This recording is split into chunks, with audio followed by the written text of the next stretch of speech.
آج کے دن ہم پڑھیں گے سورہ الطلاق، پارہ نمبر 28 میں ہے۔ سورہ طلاق مدنی ہے، اس میں 12 آیاتیں اور 2 رکوع ہیں۔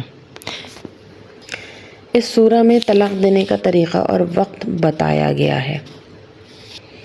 بسم اللہ الرحمن الرحیم۔ سورہ الطلاق۔ یا ایھا النبی اذا طلقتم النساء فطلقوهن لعدتهن واحصوا العدة واتقوا الله ربكم لا تخرجوهن من بيوتهن ولا يخرجن إلا